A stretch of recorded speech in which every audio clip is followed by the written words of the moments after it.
Alright everybody, welcome to the ABYC Open Regatta. This is the start 3 on Charlie, of course, with the Perf white sail boats. We're on Amelia, one of the earliest Viking 33s, and we're about to get ourselves a great start. Now, unfortunately, we did lose the cockpit audio on this one, so we're not going to keep the crew communication on how we executed this, but don't worry because I'm right here to talk you through it. Now, it's a foggy day out there and we can barely see the course laid out by the race committee. I'm trying to help the skipper see where the committee boat is here because I've just spotted it through the fog, and it's pretty tough to pick out. The Freddie M is a white fiberglass boat, so she's pretty hard to distinguish in the fog. But we have to judge our distance upwind so we know how to sail this start. And that's actually more important than where exactly the committee boat is, but rather how far upwind it is from us. No matter what, we have to be at least that far upwind when the countdown ends. And even if we're not squeezed over the line, too far upwind will be a real problem for us as we jostle for rights on the line. Alright, we're on port tack here with the wind coming over the left side of the boat, and that means we have no right of way over boats coming at us the other way.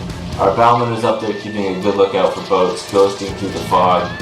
You can just see a few off to the right now, and I mean they're not very far away when they disappear, you know. Yeah, it was a tough day out there. And as we continue to sail away from the start line, we know the start line takes us 54 seconds to sail from one end to the other at full speed, and that means we need to burn time until we can reach the community boat end with under a minute to go. Any sooner than that, it will be really hard for us to start on time at all, let alone get a good one. If we get there too early, a good start is just completely out the window, so we're taking this tack, timing it pretty carefully. But now we're heading back. We're sailing higher, so we go more upwind towards the start line. We're aiming to cross the start line about a boat length to the left of the committee boat. And that means we're not likely to get squeezed out ourselves, but we're close enough to the boat that we can play with our opponents if we want to. And that feels good. You know, that's basically where you want to hit the line. Anywhere right of that, and you're in what they call barge territory, right? You know, all these boats were set up for a good start and you were trying to barge in there under the committee boat and slip in. So you don't want to be there. Alright, now the boat's been sailing pretty fast, so we're noticing we're a little earlier than we want to be, and that's okay because there's still 2 minutes left and we still have space to slow down. So we decided to let the sails out a bit, and this is all being talked about in the cockpit. I'm reading time. Chris will say, ooh, that's a bit early. The skipper says, yeah, and starts to head the boat up. One of us slows it down even more. The other guys say, yeah, we start luffing those sails. This is a pretty aggressive slowdown here. And we almost stopped the boat, but you've got to burn that time early if it's going to work out for you. And we don't, however, allow the boat to actually stop. Right? We're staying in control. We're keeping it going, but we do have to get rid of our time. And you know, it's nice that we're early because we're not too close to other boats. Everyone else is kind of held back a little bit. So now here's another little luff. We're just letting the sails out, slowing down the boat. Don't want to be too early. Since you're going our way, like I said, there's no boats off to our left, and that would take away some of our maneuvering when we get the boat time. But we've got it, so we're using it. And now something interesting is about to develop.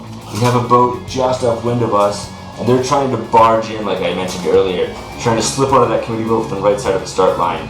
We have the right to head upwind more, and we can potentially shut them out of the start line by leaving no room between us and the committee boat.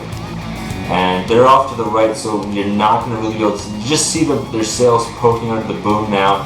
Chris is waving his hand, calling the skipper to go up, close that door.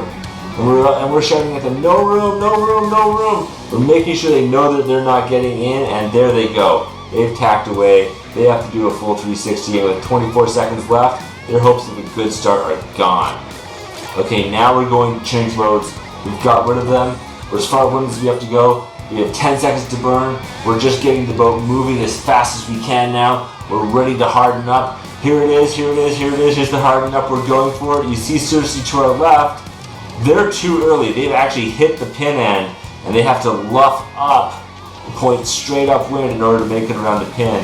That slows them down.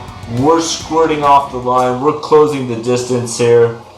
And now it's my favorite part of the race. Well, one of my favorite parts of the race, I should say. It's that moment just after the start. The sails are set, the crew's up on the rail, and all the helmsman has to do is keep the boat sailing fast upwind. We get a second to look out over the fleet and survey how well the start went. And given we're only seeing boats behind us to the right, I'd say we did pretty darn good. There's one boat, maybe arguably ahead of us, that's Cersei over there.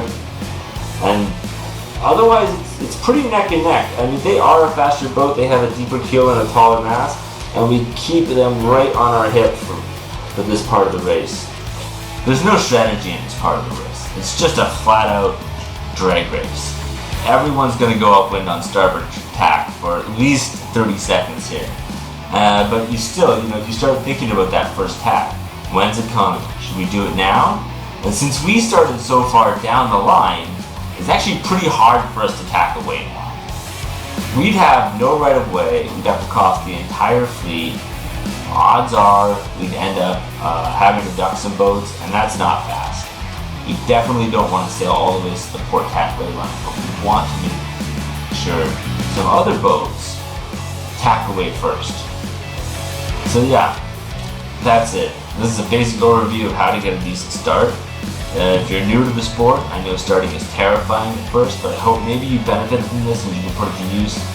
Don't be afraid to slow down the boat. Keep practicing. Work on just knowing how much time it takes you to cover the distance, and you know what? You'll have a good one soon. So until next time, take care. Good luck out there.